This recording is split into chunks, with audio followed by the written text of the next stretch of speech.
ওই বসিরউদ্দিনের স্ত্রীটা বারবার বসিরউদ্দিনের দরবারে আবদার জানায়। স্ত্রীর কথাটা এক কান দিয়া ঢুকায় আর এক কান দিয়া বের করে দেয়। স্ত্রী বারবার আবদার জানায়, ও স্বামী আমার, আমার কথা মেনে নাও। কিন্তু যখন মানে না, হঠাৎ করে 40 জন, যে ওই যে 40 জনের লিডার, হঠাৎ করে বাড়ির দরওয়াজায় দাঁড়ানো। আয়েশা বলে, লিডার, একটা বড় ধনির বাড়িতে ডাকাতির জন্য যাওয়া লাগবে। আমরা সবাই মিলে প্ল্যান করে বের করলাম, যদি আজকে ওই ধনির বাড়িতে ডাকাতির জন্য যাইতে পারি, যদি একবার ওই ধনির বাড়িতে ডাকাতি করতে পারি, তাহলে পুরো জীবনটা বসে বসে খাওয়া যাবে, আর ডাকাতি করার জন্য যাওয়া লাগবে না। এবার বসিরউদ্দিন রে কয়, ও লিডার, আসেন আসেন, আপনাকে সঙ্গে করে নেওয়া লাগবে, কারণ আপনি আমাদের নেতা। এরপরেও বসিরউদ্দিনের বিবি বারবার আবদার জানায়, স্বামীরে যাওয়া লাগবে না, আমি আল্লাহর দরবারে তোমার হেদায়েতের জন্য দোয়া করি। এজন্য বারবার আবদার জানায়, ও স্বামী আমার, আমি আপনার দরবারে আবদার জানাই, মানুষের উপর জুলুম করা যাবে না, নির্যাতন করা যাবে না। সাবধান, যদি নির্যাতনের মাত্রা বাড়ায়া দেন, আল্লাহ আপনার প্রতি এত পরিমাণে অসন্তুষ্ট হয়ে যাবে, হঠাৎ যেদিন ধরা পড়ে যাবেন, তখন তো চোখের পানি ফেলায় কান্না করলেও লাভ হবে না। বসিরউদ্দিন কথা মানে নাই। 40 জন সঙ্গীকে সঙ্গে করে লইয়া যখন ওই ধনির বাড়িতে রওনা, বিশাল এক জঙ্গলের মধ্যে যখন ঢুকে গেল, জঙ্গলের ভিতরে গহীন জঙ্গলে ঢুকলো 40 জন সঙ্গে করে লইয়া। সামনে লিডার বসিরউদ্দিন যায়, একটু দূরে যাওয়ার পরে হঠাৎ করে শুনতে পারে এই গভীর জঙ্গলে কে যেন গুনগুনায় গুনগুনায় চোখের পানি ফেলায় কান্না করে। বসিরউদ্দিনের মনে ওই গুনগুনায় চোখের পানিওয়ালা কান্না সারনেওয়ালা ব্যক্তির মায়া যখন অন্তরের মধ্যে ঢুকে গেল, মনে মনে চিন্তা ভাবনাও চলে আসলো, এই গভীর জঙ্গলে কে চোখের পানি ফেলে কান্না করে আমার জানা লাগবে। যখন এই চিন্তা অন্তরের মধ্যে চলে আসে, সঙ্গে সঙ্গে বসিরউদ্দিন জানায়া দেয়, এই 40 জন আমার সঙ্গীরা এই গভীর জঙ্গলে এক জায়গায় দাঁড়াও, যে চোখের পানি ফেলে কান্না করে তার দরবারে আমার যাওয়া লাগবে। বসিরউদ্দিন 40 জন সঙ্গীরে দাঁড় করায়া এবার যখন রওনা হয়ে যায়, কে যেন চোখের পানি ফেলে কান্না করে, তারে খুঁজার জন্য যখন রওনা, যাওয়ার পরে দেখে এই গভীর জঙ্গলের ভিতরে একটা মসজিদ দেখা যায়, আর এই মসজিদের ভিতরে ছোট একটা বাচ্চার কান্নার আওয়াজ হয়ে গেল। ওই ছোট বাচ্চাটা চোখের পানি ফালাইয়া ফালাইয়া মাওলার দরবারে আবদার জানায়, ও দয়ার মালিক, দুনিয়াতে ছোটবেলায় আমার মায়েরে তুমি নিয়ে গেলা, আল্লাহ আমার বাবারেও তুমি আমার কাছ থেকে নিয়ে চইলা গেলা রে। আমার মা বাবা কেউ নাই, আমি মা বাবারে হারাইয়া বড় এতিম হয়ে গেলাম।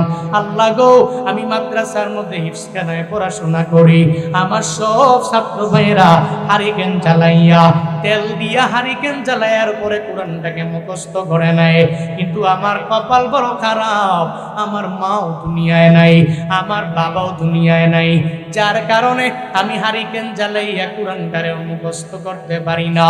এটা বইলা বইলা চোখের পানি ফেলায় আবদার জানায়, ও আল্লাহর বান্দারা, কেন চোখের পানি ফেলায় ফেলায় কান্না করবে না?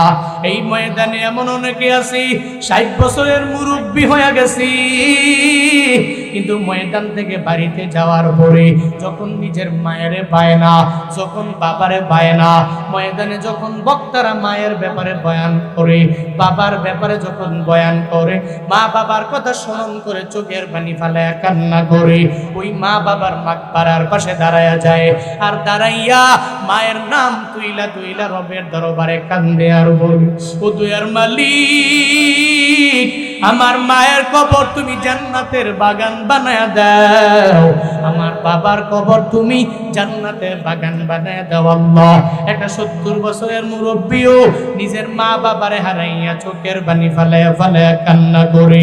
ও আল্লাহর বান্দারা, ওই মা বাবার জন্য চোখের পানি ফেলায়া ফেলায়া কান্না করে, কারণ হলো মা বাবার কথা মনে পড়ে গেলে চোখের পানি আর ধরে রাখতে পারে না। ওই ছোট বাচ্চাটা মসজিদের কিনারায় বসে বসে মামলার দরবারে আবদার জানায়, আল্লাহ গো, গো আমার মা বাবারে তুমি নিয়ে চইলা গেলা, তবে অসুবিধা নয়, দুনিয়ায় যার কেউ নয় আমার মাওলা আছে, আমার মাও নাই আমার বাবাও নাই, আমি বড় এতিম হয়ে গেলাম। আমার মায়ার নবী কত পরিমাণে এতিম ছিল। মায়ার নবী যদি এতিম হইয়া চোখের পানি ফালায়া ফালায়া কান্না যদি না করতে পারে, আমি কেন চোখের পানি ফালায়া কান্না করব? আল্লাহ গো, এরপরেও মা বাবার জন্য কান্না করি, আবদার জানাই, এমন একটা লোকের আমার দরবারে পাঠাও, যে লোকটা আমার দরবারে আসবে, আমার কাছে আইসা হারিকেন জ্বালানোর জন্য একটু কেরোসিন তেলের ব্যবস্থা করে দিবে, আর ওই তেলের মাধ্যমে আগুন জ্বালাইয়া তোমার কোরআনটারে আমি মুখস্থ করে নিতে পারবো। ওই ছোট্ট হাফেজে কোরআন যখন বারবার এই ব্যাপারে আবদার জানায়, বসিরউদ্দিন 40 জন ডাকাতের লিডার যখন কোনায় গিয়া দাঁড়ায়া যায়, পাশে গিয়া দাঁড়াইয়া যখন কান দিয়ে শুনে ছোট বাচ্চার কান্নার আওয়াজ, আল্লাহ পাক বসিরউদ্দিনের মনটারে বড় নরম কইরা দেয়। এবার বসিরউদ্দিন মসজিদের ভিতরে ঢুকে, যখন ওই ছোট্ট বাচ্চাটা বসিরউদ্দিনকে দেখার পরে একটু আতঙ্কিত হয়ে গেল, এই গভীর রাতে কে এই মসজিদের মধ্যে ঢুকলো আমার জানা নাই। এবার বসিরউদ্দিন কয়, ভয় পায়ও না, আমি বসিরউদ্দিন তোমার দরওয়াজায় হাজির হলাম, তোমার দরবারে আমি আসলাম। এই ছোট্ট বাচ্চা, কোথায় তোমার বাড়ি, কোথায় তোমার ঘর আমারে জানাও না? ওই আমার বাড়িও নাই, আমার ঘরও নাই, আমার মাও নাই, আমার বাবাও নাই, আমার মতো এতিম কেউ নাই। ওই যে তাকায়া দেখো, ওই গহীন জঙ্গলের ভিতরে একটা মাদ্রাসা, ওই মাদ্রাসার ভিতরে মিটিমিটি করে আগুন, মিটিমিটি করে বাতি জ্বলে, ওই মাদ্রাসায় আমি পড়ি, ওই মাদ্রাসায় হাফেজে কোরআন হওয়ার জন্য আমি পড়াশোনা করি। আমার মা বাবা কেউ না থাকার কারণে আমি কেরোসিন তেল জ্বালাইয়া, আমি সুন্দর করে হারিকেন জ্বালাইয়া, আগুন জ্বালাইয়া, এরপরে আমি পড়তে পারি না। এজন্য অভাবে মসজিদের কিনারায় আমার মাওলার দরবারে কানেকশন লাগাইয়া দেই। ও আল্লাহর বান্দারা, ও বাঞ্ছারামপুরের মানুষ, জীবনে কোনোদিন যদি বিপদের মধ্যে পড়ে যাও রে বাবা, মুসিবতের মধ্যে পড়ে যাও, ফেসবুকে স্ট্যাটাস দেওয়ার আগে, তোমার বন্ধুরে জানাইবার আগে একজনকে জানাইবা, তিনি তো আমার মাওলা, আমার আল্লাহকে জানাইয়া দাও, হে মালিক আমি ক্যান্সারের মধ্যে পড়ে গেলাম, যার কোনো অ্যান্সার নাই, আল্লাহ গো তুমি চাইলে এই জায়গা থেকে আমারে ফিরিয়ে দিতে পারো। ও আল্লাহ, আমার কপাল বুঝি এত পরিমাণে খারাপ, আল্লাহ তুমি আমারে 10 বছর হয়ে গেল ছেলে দাও না, আমারে মেয়ে দাও না, একটা সন্তান দিয়া তুমি আমারে কলিজা ঠান্ডা কইরা দাও। আল্লাহর দরবারে কোনো বান্দা যদি গভীর রাতে তাহাজ্জুদের বেলায় যদি চোখের পানি ফেলায় আবদার জানায়, আমার মাওলা ওই বান্দারে ফিরাইয়া দেয় না। ওই ছোট্ট হাফেজে কোরআন মসজিদের কিনারায় গিয়া দাঁড়ায় আবদার জানায়, আল্লাহর কাছে বলে, আল্লাহ গো একটা ব্যবস্থা করে দাও, যার দরুন আমি মাদ্রাসায় গিয়া কোরআনটারে হিফজ করতে পারবো, আমি মুখস্থ করতে পারবো।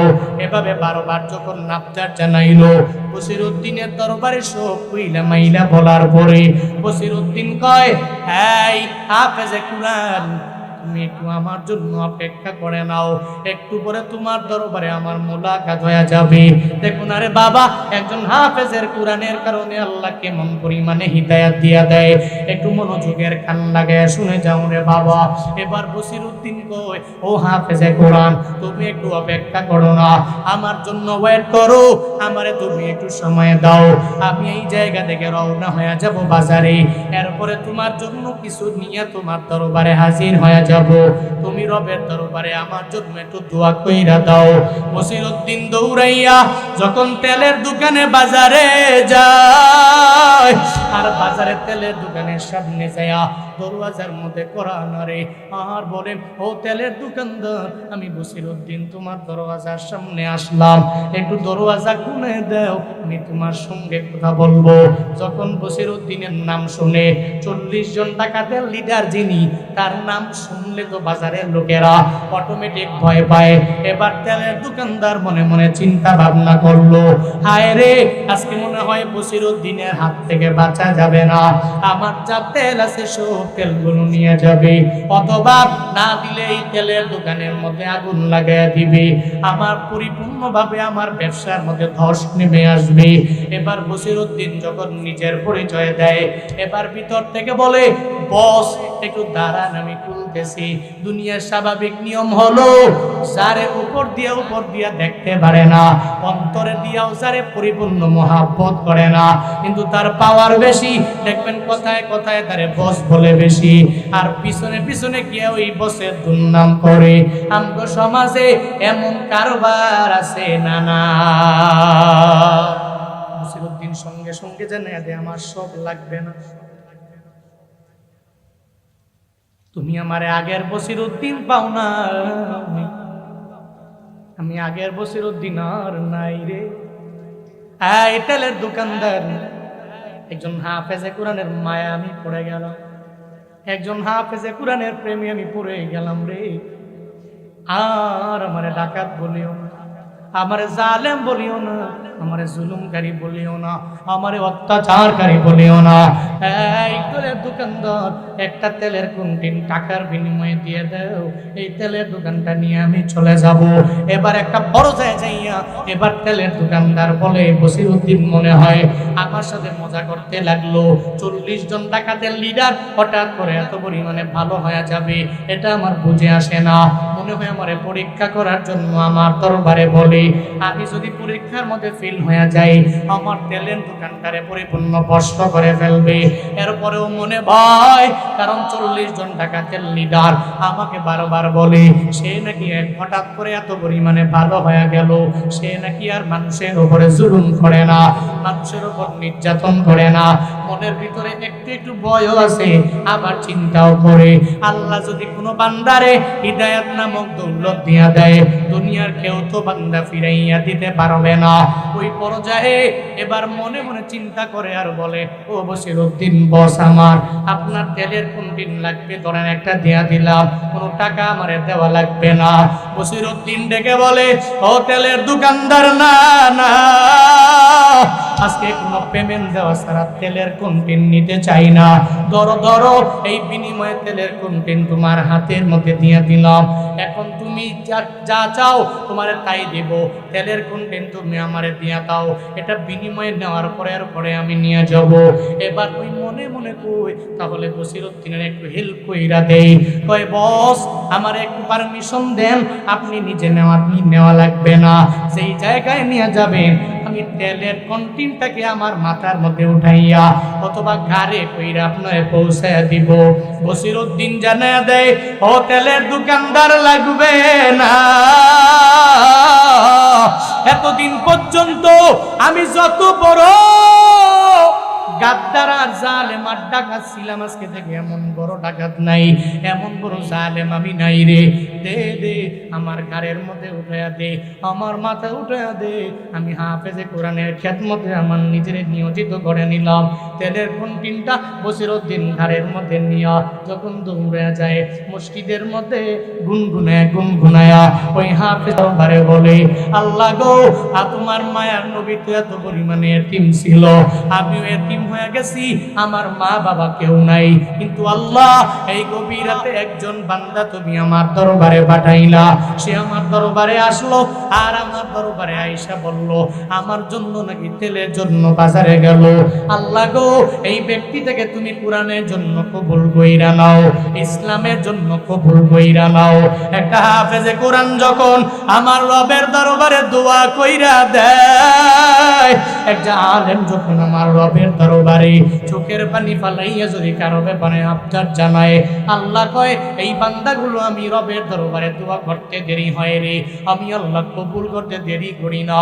এবার সঙ্গে সঙ্গে যখন বসিরউদ্দিন তেলের কন্টেন নিয়া মসজিদের ভিতরে রওনা, মসজিদের ভিতরে যায় কয়, এই হাফেজে কোরআন, আর চোখের পানি ফালাইয়া তোমার কান্না করা লাগবে না, আমি তোমার জন্য কন্টেন নিয়ে আসলাম, ধরো এই তেলের কন্টিনটা আমি তোমাকে হাদিয়া দিয়া দিলাম, যতদিন পর্যন্ত দুনিয়ায় বাঁচবা আমি বসিরউদ্দিন রে আল্লাহ যতদিন দুনিয়ায় বাঁচায়া রাখবে তোমার চিন্তা করা লাগবে না, আমি তোমার পরিপূর্ণ সঙ্গী হয়ে গেলাম, তোমারে প্রটোকল দেওয়ার মতো একজন গার্ডিয়ান আমি বসিরউদ্দিন নিজেই হয়ে গেলাম।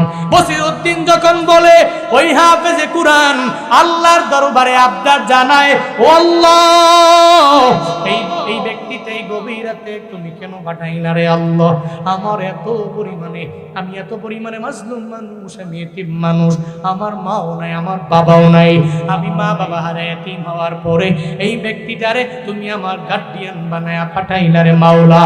আল্লাহ গো এই ব্যক্তিটাকে তুমি ইসলামের জন্য কবুল করে নাও, দ্বীনের জন্য কবুল করে নাও। আমার রবের দরবারে যখন দোয়া কইরা দেয় আল্লাহ এত পরিমাণে দোয়া কবুল করে নেয়। এবার বসিরউদ্দিন মুষ্টি থেকে বের হয়া কয়, ওই ছোট বাচ্চা হাফেজে কোরআন আমি তোমার জন্য দোয়া করে তুমি আমার জন্য দোয়া করবা, যতদিন দুনিয়ায় বাঁচবা প্রটোকল দেওয়ার মতো দায়িত্ব আমি নিয়ে নিলাম।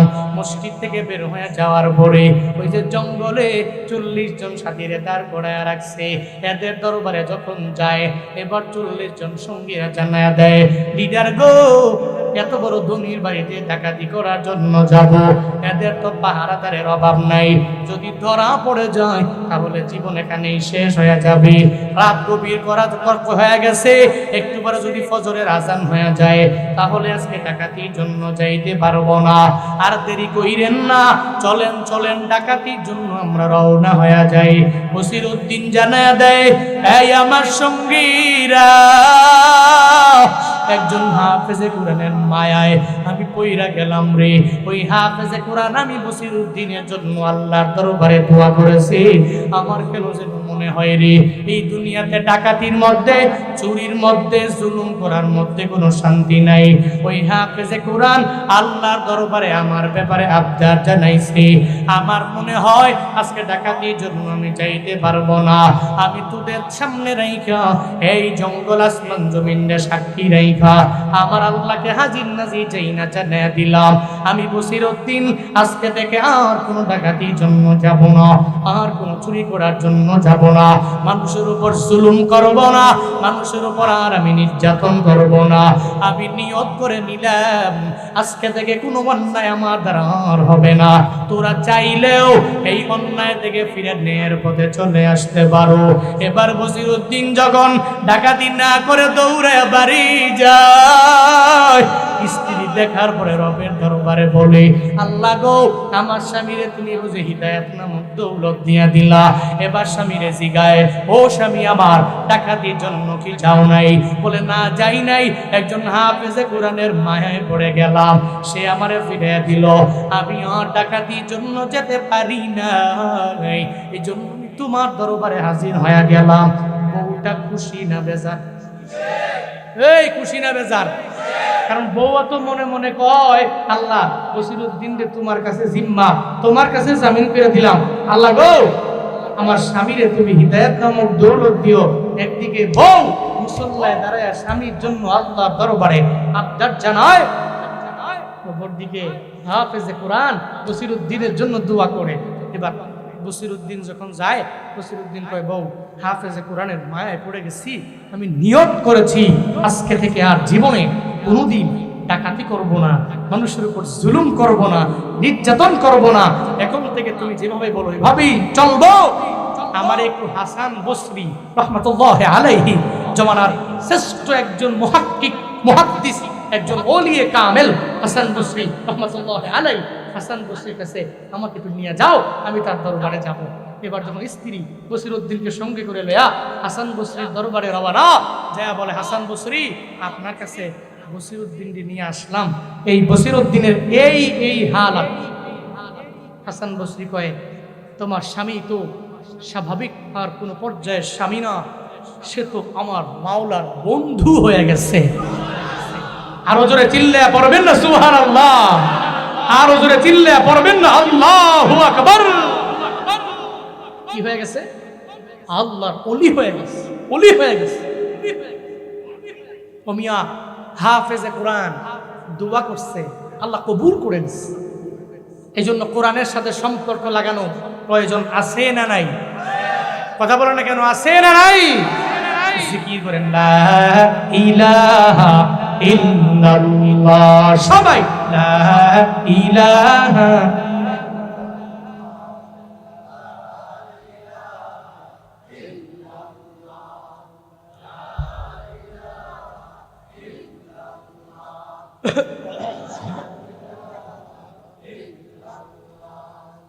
লা ইলাহা ইল্লাল্লাহ, লা ইলাহা।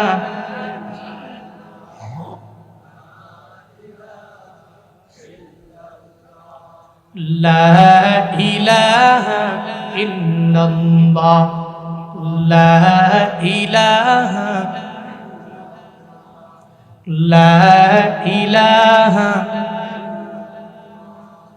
লা ইলাহা ইল্লাল্লাহ, লা ইলাহা, লা ইলাহা।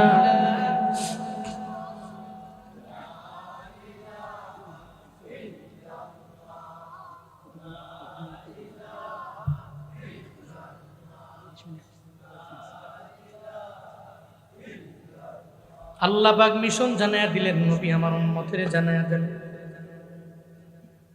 এক নম্বরে ইতাআত চলবে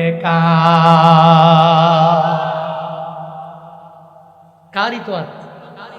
আল্লাহ, দ্যাট মিন্স কোরআন।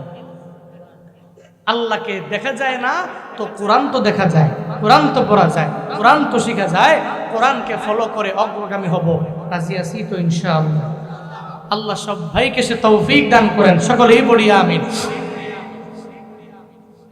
আল্লাহ নবীরে জানিয়ে দিলেন, নবী 2 নম্বরে আপনার ইতাআত হয়ে যাব। 1 নম্বরে আমি মালিকের করবে, 2 নম্বরে আপনার ইতাআত করবে।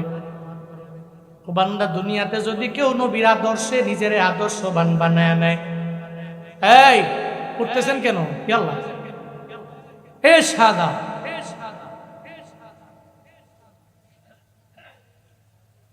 যতক্ষণ পর্যন্ত হুজুর সুর দিয়ে খালি বয়ান করতেই থাকেন, টানা করেন, মুড়া যান কেন কইরা, ততক্ষণ ভাল লাগে। সুর একটু কমায় দিলে ওঠেন, ওই যে জাম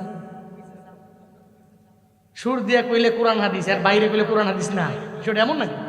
হ্যাঁ, বসেন, দোয়া দিয়ে এরপরে বাড়ি যাবো, বলি ইনশাআল্লাহ। বেশিক্ষণ করবো না। খারাপ লাগতেছে আপনাদের? এই কষ্ট পাচ্ছেন নাকি আপনারা? আল্লাহ নবীরে জানায় দিলেন, 1 নম্বরে আমি আল্লাহর প্রশংসা করবে, 2 নম্বরে আপনার করবে। মনে রাখবেন, দুনিয়াতে চলার পথে কোন উম্মত যদি আমার নবীর আদর্শ বানায় আগে যায়, ওই নবীর আদর্শে যদি আদর্শবান হয়ে যায়, আসমানের নিচে জমিনের উপরে তার চাইতে দামি কেউ হতে পারবে না, ঠিক কিনা? হযরতে আবু বকরের দিকে তাকায়া দেখো, যেই আবু বকর বড় দামি, হযরতে ওমর ফারুক আমার নবীর কল্যাণে এত পরিমাণে দামি হয়ে গেল। আবু জাহাল, উতবা, সাইবা, ওয়ালিদ ইবনে মুগিরা কয়, কে আসো এমন ওই মুহাম্মদের গর্দানটাকে আলাদা করে এরপরে আমার দরবারে হাদিয়া দিয়া দিবা, গিফট দিয়া দিবা আমারে। 100 উটনি দেওয়া হবে। ওমর দাঁড়ায় গেল তরবারি নিয়ে, আবু জাহাল আমি আস, হাই উতবা, সাইবা, আমি দাঁড়ায় গেলাম মুহাম্মদের গর্দান আনার জন্য। ওই ওমরে ফারুক তরবারি নিয়ে দৌড়ায়, মায়া নবীর গর্দান আনার জন্য দৌড়ায়। প্রতিমধ্যে যাওয়ার পরে ফাতেমার কণ্ঠে কোরআন তিলাওয়াত শোনার পরে মায়া লেগে যায়। ওমরে ফারুক দৌড়ায়, এরপরে যাওয়ার পরে নবী 11 জন সাহাবা নিয়ে ঘরের মধ্যে বয়ান করে।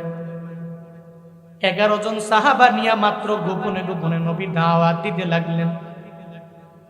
11 জন সাহাবা যখন শুনতে পারল, ওমর তরবারি নিয়ে দৌড়ে যায় আমার নবীরে মারার জন্য আসে। সব সাহাবায়ে কেরাম জানিয়ে দিল, পয়গম্বর একটু গোপনে যান, কারণ ওমর আইসা আপনার দেহ থেকে গর্দানটাকে আলাদা করে দিল। মায়ার নবী ডেকে বলে, ও সাহাবায়ে কেরাম, না না, আমার ওমরের জন্য দরওয়াজাটা ওপেন করে দাও, দরওয়াজাটা খুলে দাও, তরবারি নিয়ে আমি নবীর দরবারে আসতে দাও রে। ওমর দরওয়াজা ওপেন করে নবীর দরবারে যায়। নবী গর্দান নিবে দূরের কথা, বরং নবীর হাতে কালিমা পড়ে মুসলমান হয়ে যায়। ওই নবীর আদর্শে আদর্শবান হইয়া ওমর এত পরিমাণে দামি হয়ে গেল রে বাবা। আল্লাহ পাক যে ওমরের দুনিয়াতে জান্নাতের সার্টিফিকেট দিয়ে দিলেন, কয় নাম্বার বলেন না, কয় নাম্বার?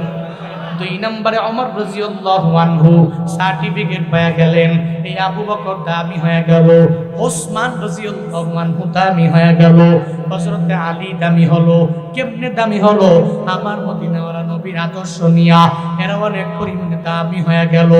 আমার দেশের ইন ফিউচারের প্রত্যেকটা লিডারেরা, প্রত্যেকটা নেতারা, এরা যদি চলার পথে আমার নবীর আদর্শ বানাইয়া, আমার নবীর আদর্শে নিজের আদর্শবান বানাইয়া যদি চলতে পারে রে, আমার দেশের মধ্যে দুর্নীতি থাকবে না, আমার দেশের মধ্যে জুলুম থাকবে না, আমার দেশের মানুষ সরকারের বিরুদ্ধে ফেসবুকের মধ্যে লেখালেখি করবে না। কোন নেতা যদি আমার নবীর আদর্শে আদর্শবান হইয়া নিজের জীবনটাকে গঠন করে অগ্রগামী হইতে পারে, ওর মরণের পরে মানুষ ফেসবুকের মধ্যে আইসা ঢালাও ভাবে আলহামদুলিল্লাহ বলতে পারবে না, ঠিক কিনা? এমন জীবন তুমি করিও গঠন, মরিলে হাসিবে তুমি, কাঁদিবে ভুবন। এমন জীবন গঠন করিও না সেই জীবনের পরে তুমি কান্না করবা, মানুষ তোমার জন্য খিলখিলায়া হাসবে। আমার নবীর আদর্শের মালা যদি গলায় লাগাও, তাহলে মানুষ মরণের পরে কান্না করবে না, বরং চোখের পানি ফালাইয়া মানুষ তোমার আমার জন্য কান্না করবে। যেমন কান্না করলো হামজালা মারা যাওয়ার পরে সাহাবায়ে কেরামেরা, কিভাবে নবীর আদর্শে নিজের পরিপূর্ণ এত পরিমাণে দামি বানায় ফেললো। দুনিয়াতেও দামি, এর আখিরাতেও এত পরিমাণে দামি। আজও হানজালার নাম মানুষ কত সুন্দর করে নেয় রে বাবা। ওই হানজালার ব্যাপারে মানুষ এখনো চোখের পানি ফালায়া ফালায়া কান্না করে। ওই হানজালার কাহিনী শুই না কত সুতা আমি দেখছি হাউ মাউ কইরা চোখের পানি ফালায়া কান্না করেছে। কেমনে সম্ভব হয়ে গেল? ওই আমার নবীর আদর্শে নিজের আদর্শবান বানাইলো। উহুদের ময়দানে নবী তারে রুখসত দিয়া দেয়, হানজালা তুমি উহুদের ময়দানে যাওয়া লাগবে না, যাও যাও, নতুন বিয়া করলা, একটু বোর্ডের ভ্রমণের সময় দাও, বাসরাতে একটু সময় দাও। যখন নবী রুখসত দিয়া দেয়, এরপরে হানজালা কয় আমার মায়া নবী যুদ্ধের ময়দানে যাবে। এরপরে যদিও রুখসত দিয়া দিল, আমি যাই, আমার নবীর কথা অমান্য করা যাবে না। ওই হানজালা আমার নবী রুখসত পাইয়া যখন ঘরে যায়, ঘরের মধ্যে যাইয়া বাসরাত উদযাপন করা শেষ করে এরপরে ফরজ গোসলের জন্য যখন হানজালা দৌড়ায় মদিনার অলিতে গলিতে, কে যেন বলে রে কুতিলা মুহাম্মদ, আমার নবী নয়, নবীকে দুনিয়া থেকে বিদায় করে দেওয়া হলো। হানজালার কানের মধ্যে যখন এই ধ্বনি প্রতিধ্বনিত হয়ে গেল, হানজালা চিন্তা করে রে আমার নবী আমারে রুখসত দিয়ে দিল, উহুদের ময়দানে আমারে নিয়ে যায় নাই, আমার নবী আমার কথা চিন্তা করে বাসরাত উদযাপন করার জন্য পাঠাইয়া দিল। আমার নবী বুঝি নয় আমি এই জায়গায় ফরজ গোসল করব। ওই হানজালা সঙ্গে সঙ্গে দৌড়ায়া যায় আর নিজের বিবির দরবারে গিয়া বলে, ও বিবি আমার, আমার হাতে তরবারিটা দাও, আমার মায়ার নবী উহুদের ময়দানে নাই, ওই জায়গায় মায়ার নবী দুনিয়া থেকে বিদায় নিয়ে চলে গেছে, কাফেররা আমার নবীর দুনিয়া থেকে বিদায় করে দিল, আমি আমার নবীর আর দেখতে পারবো না, আমার নবীর চেহারা মুবারক আর আমি দেখতে পারবো না। ও বিবি রে, দেরি কইরো না, তরবারিটা আমার হাতের মধ্যে দাও। যারা নবীকে দুনিয়া থেকে বিদায় করে দিল, এদেরকে দুনিয়া আমি রাখতে পারি না। বিবি জানায়া দেয়, ও হানজালা স্বামী আমার, আপনার তো ফরজ গোসল হয়ে গেল, গিয়ে একটু ফরজ গোসল করেন, এরপরে আপনি তরবারি নিয়ে চলে যেতে পারবেন। এরপরে হানজালা কয়, ও বিবি, আমার নবীর প্রতি কি মহাব্বত তোমার অন্তরে নাই? আমার নবীর প্রতি কি ভালোবাসা তোমার অন্তরের মধ্যে নাই? তরবারিটা আমার হাতে দাও। আজকে ফরজ গোসল আমি কোন নবীর জন্য করব রে? নবী যদি দুনিয়ায় বাঁচতো তাহলে তো আমি ফরজ গোসল করতে পারতাম, আমার মায়া নবীর চেহারা মোবারক আমি দেখতে পারতাম। দেরি করিও না, তরবারিটা আমার হাতের মধ্যে দাও।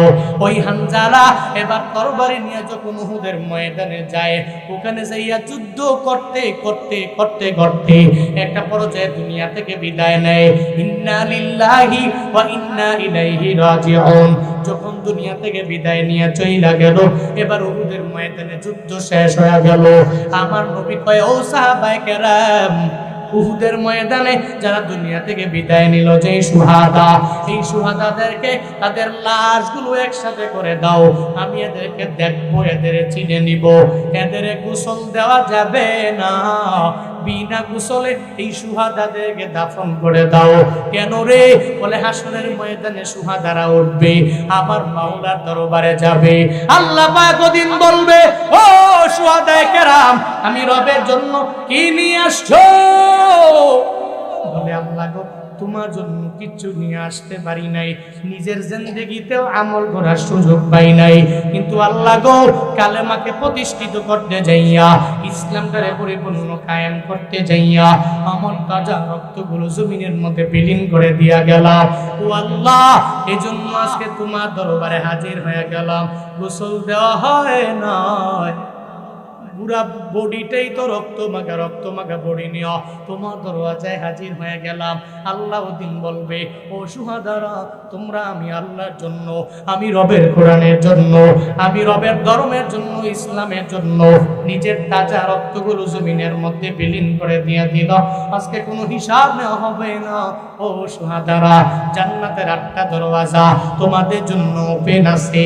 যেই দরওয়াজা দিয়ে মন চায় ওই দরওয়াজা দিয়া আমি রবে জান্নাতে ঢুকে যা। কয়টা দরওয়াজা? 8টা দরওয়াজা। যেই দরওয়াজা দিয়া মন চায় ওই দরওয়াজা দিয়াই জান্নাতে ঢুকে যাও। সুহাদা, এই কারণে এদের গোসল দেওয়া হয় না। নবী বললেন, এই সাহাবায়ে কেরাম, যত সমস্ত সুহাদা আছে এদেরকে একসাথে করো, এদেরকে দেখবো, দেখার পরে বিনা গোসলে এদেরকে দাফন করে দাও। হঠাৎ করে নবী যখন সাহাবায়ে কেরামের দেখবে, নবী ওই জায়গায় ওয়েটিং আছে, সাহাবায়ে কেরামগুলো লাশও খুঁজতে লাগলেন। সব একসাথে আইনা আমার মদিনাওয়ালা নবীর সামনে নবীরে দেখানো লাগবে, যারা দুনিয়া থেকে বিদায় নিয়ে চলে গেল উহুদের ময়দানে। মায়ার নবী বলেছে এদেরকে একসাথে করার জন্য। হঠাৎ করে নবী বসে আছে, এক মহিলা আউলাকে সে পাগল বেশে দৌড়াইয়া আমার নবীর দরবারে আসে। আইসা কয়ে, নবী গো, আমি আপনার দরবারে হাজির হয়ে গেলাম। আমার স্বামী হানজালা আপনার প্রেমে পাগল হইয়া হানজালা উহুদের ময়দানে গেল। নবী গো, ফরজ গোসল করে নাই, ফরজ গোসল না করিয়া যখন সুন্দর দুনিয়া থেকে বিদায় নিয়ে চইলা গেলেন, আপনার প্রেমে মাতোয়ারা হইয়া, আপনার প্রেমে পাগল হইয়া ফরজ গোসলের কথাও ভুইলা গেল। আপনার সাথে যুদ্ধ করার জন্য, আপনার পাশে দাঁড়াইয়া এসে কাফেরদের বিরুদ্ধে লড়াই করার জন্য তরবারি নিয়ে আমার কাছ থেকে বিদায় নিয়ে চইলা আসলো। আমার হানজালা নাই, ওই হানজালা দুনিয়া থেকে বিদায় নিয়ে চইলা গেল। ও পয়গম্বর, ওই হানজালারে বিনা গোসলে দাফন করার জন্য আপনি আদেশ দিবেন না? আমার মায়ার নবী হানজালার মরণের কথা শুনি না, চোখের পানি ফেলে ফেলে নবী কান্দে। আর কয়, সাহাবায়ে কেরামেরা, আমার হানজালা সাহাবীটার লাশ একটু আইনা দাও, ওই হানজালার লাশটাকে খুঁজে বের করে দাও, হানজালার লাশটাকে বের করে দাও। সাহাবায়ে কেরাম যায় উহুদের ময়দানের বিভিন্ন কোনায় কোনায় ঘুরে, ওই হানজালার লাশ কোথাও পায় না। যেখানেই যায় অন্যান্য মানুষের চেহারা দেখা যায়, কিন্তু হানজালার লাশটা যখন পায় না, এবার সাহাবায়ে কেরাম রাহমাতুল লিল আলামিনের দরবারে জানায়া দেয়, ও পয়গম্বর, ওই হানজালার লাশ পাওয়া যায় না। নবী গো, হানজালার লাশ উহুদের ময়দানে কোন কুনায় কুনায় ঘুরলাম, কিন্তু এর উপরেও পাইলাম না। নবী গো, হানজালার লাশ না পাইয়া অপারগ হইয়া আপনার দরওয়াজায় হাজির হয়ে গেলাম। আমার মায়া নবী টেনশনে পড়ে গেল, আমার হানজালারে কি পুরা মাইরা কোনো জায়গায় ফালাইয়া দিল কিনা, আমার হানজালার লাশ কোথায়। নবী যখন চিন্তা ভাবনা করে, আল্লাহ পাক বলে, ও জিবরাইল আর দেরি নাই, আমার নবীর দরবারে গিয়া নবীরে জানায়া দাও। নবী আমার চিন্তা করে হানজালার জন্য, আমার নবীরে বলে দাও যেই হানজালা আমার নবীর প্রেমে পাগল হইয়া নিজের জীবনটা দেওয়ার জন্য ফরজ গোসলের কথা বইলা গেল, তরবারি নিয়ে উহুদের ময়দানে আইসা নিজের তাজা রক্তগুলো জমিনের মধ্যে বিলীন করে দিল। ওই হানজালার গোসল দুনিয়ার কোনো সাধারণ পানি দ্বারা হবে, আমি আল্লাহ মেনে নিতে পারি না। হানজালার গোসল আমি আল্লাহ ফেরেশতাদের মাধ্যমে আসমানের মধ্যে নিয়ে আসলাম। হাউজে কাউসারের পানি দিয়া আমি আল্লাহ ফেরেশতাদেরকে আদেশ দিয়ে দিলাম, আমার নবীরে গিয়া জানায়া দাও হানজালার গোসল দুনিয়ার কোনো পানি দ্বারা দেওয়া লাগবে না।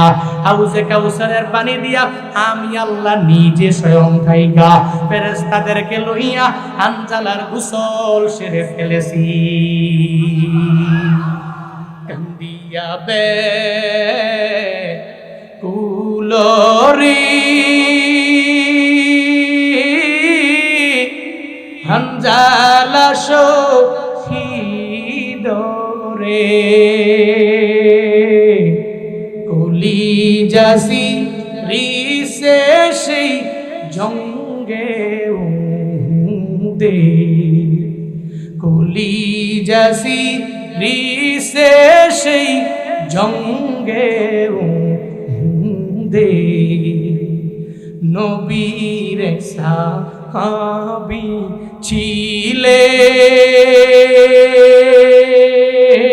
ছিলেন হানজালা নামেতে,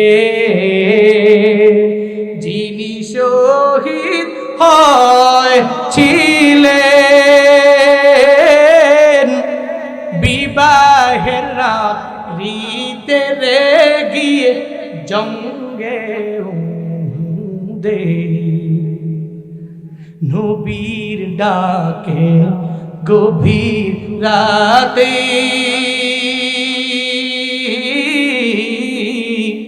কহেন বিবি তরে, বিয়ের রাত্রে চলছি রনে, বিদায় দাওয়া মারে রে যাব জঙ্গে দে, অমনি গাইবি আওয়াজ নবীজি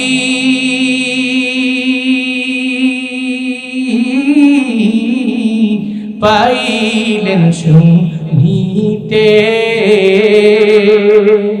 যুদ্ধে গেলেন শহীদ হইলেন নাপাক হালাতে, নবী জেনে সাহাবাদের গোসল দিতে বলে রে সেই জঙ্গে দে।